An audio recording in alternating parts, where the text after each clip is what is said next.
I love technology. Since I got my first computer when I was 10, and I taught myself how to program, I've been amazed with what we can do with machines. As always, good and computer were my passion.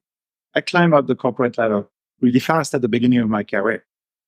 But the higher I got in the hierarchy, the less I was using my talent for technology. I talked to my friends and they said, that's normal, you're becoming a manager and the pay increases. That's the way it should be. But I didn't like it. So I became an entrepreneur. And now I'm the CEO of Stephane Monsallier. I have the freedom to do a lot of what I like, and I have the freedom to leverage my passion.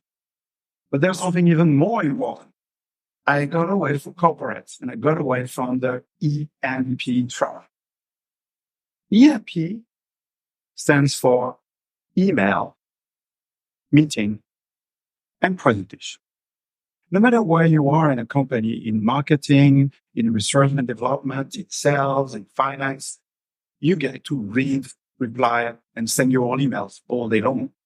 Your calendar is filled with meetings, and you have to prepare and attend to a lot of presentations. I've been on a mission for the last 6 months to help and free everybody from that EMP trap. I got inspired by this gentleman, Peter Drucker. He's the grandfather of modern management, and he wrote many, many business books. At the twilight of the 20th century, he wrote a book called Challenges Management for the 21st Century. And he predicted, he actually prophesied that the 21st century will be the age of productivity for knowledge. And this is what I want. And a year ago, a new technology arrived that makes it possible today to make that prophecy a reality. This set of technology are called Generative AI. And we truly believe that this technology has the potential to free corporate employees from the EMP trap. Now, you may have a different opinion. You may have read somewhere that generative AI is going to destroy a lot of jobs. Let's look at that. Let's look at a few articles that I found on the internet looking for AI destroying jobs.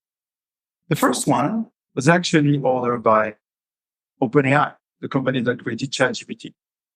And it's about the job that will be most impacted by ChatGPT. Impacted is kind of neutral. You can be negatively impacted or you can be positively impacted. But when you put job and AI in the same title, everybody goes in the same direction of negative impact.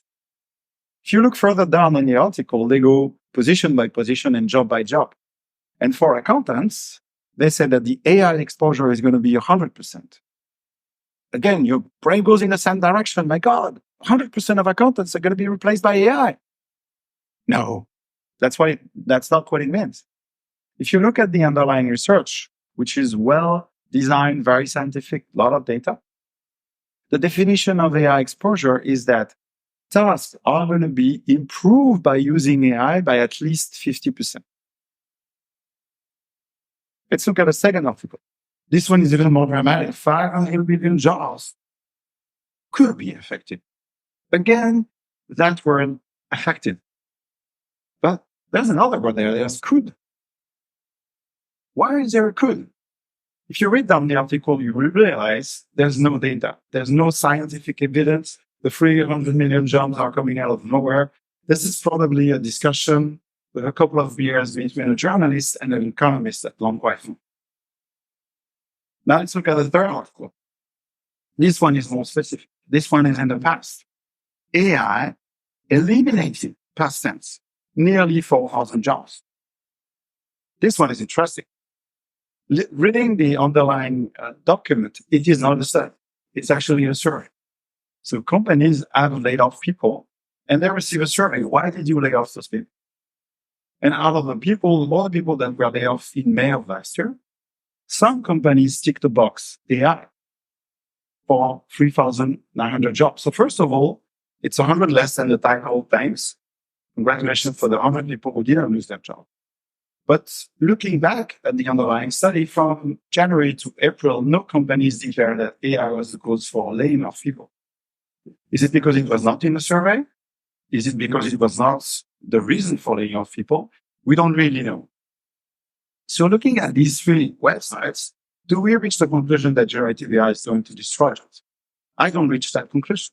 From the first article, I reached the conclusion that AI is going to make us more productive, more efficient at everything we're doing, and that it will impact everybody in organization.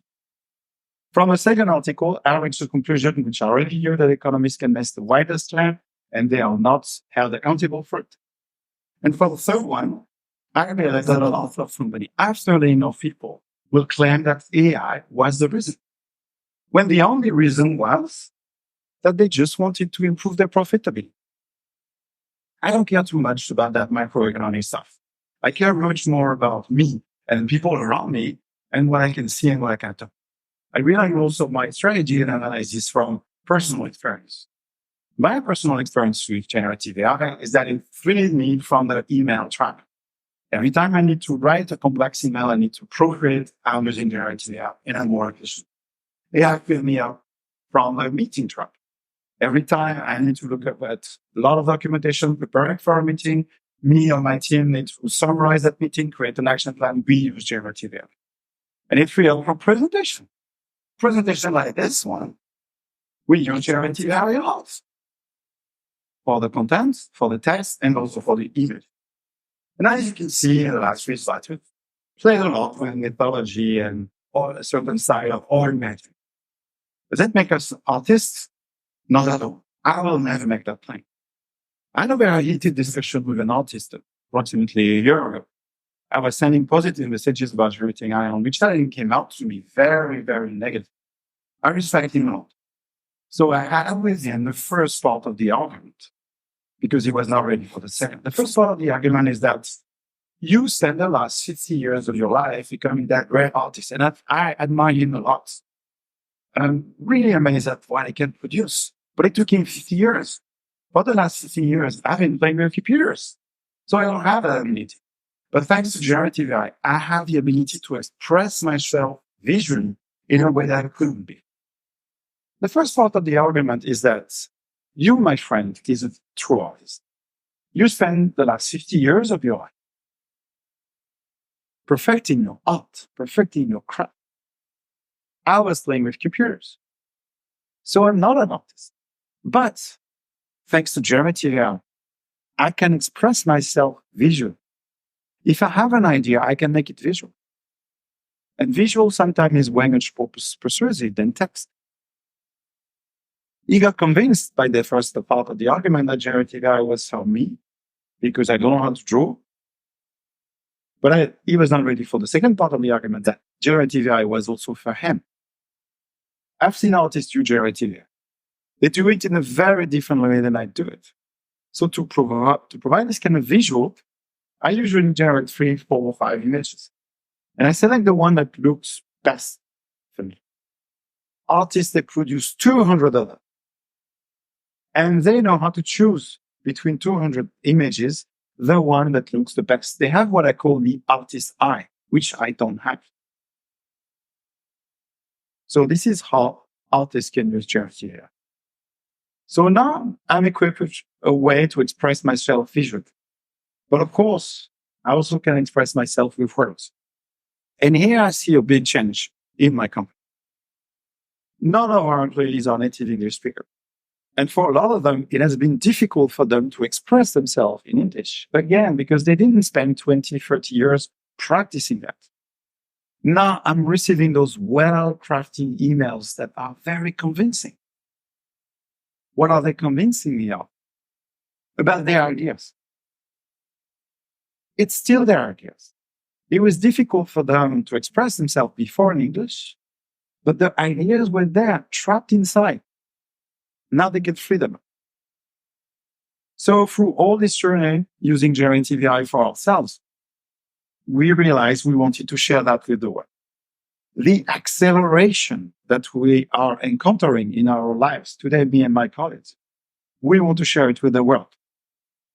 That's why we're trying to train as many people as we can. That's why I'm coming for this TED Talk today, to tell you about it, and many more keynotes all around China and Asia. So now you have a choice in front of you. You can either think that generative AI is going to shrink the job market. And you take it from that macroeconomic point.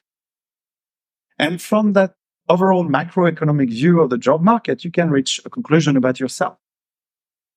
Statistically, in a smaller job market, your chances of finding a very good job are smaller. And guess what? You would be right. You would be right because this kind of negative mindset will be projected in interviews. And you lower your chance of finding a great job by sticking to that mindset. Now, instead of starting with the job market as a whole, you can start by yourself. What is your passion today? What is your talent? Where is it? What do you want to do? What do you want to put in the world? And then you can be curious. Curious about how generative AI can help you in that process. Can you accelerate the production of the things you want to put out in the world with generative AI today? Most likely, yes, I would say. But it's for you to experience. And if you do that, guess what? Your employability on the job market will increase. Why? Because companies are not going to replace humans by fully automated AI. At least not successfully. Some companies will try and will fail. Companies that will succeed will replace humans by humans who understand and know how to use generative AI. So doing so, being curious, understanding how generative AI can help you produce more, will make you more employable in the future. Now, that decision is entirely yours. And it is probably today the most important decision you have to make about your future.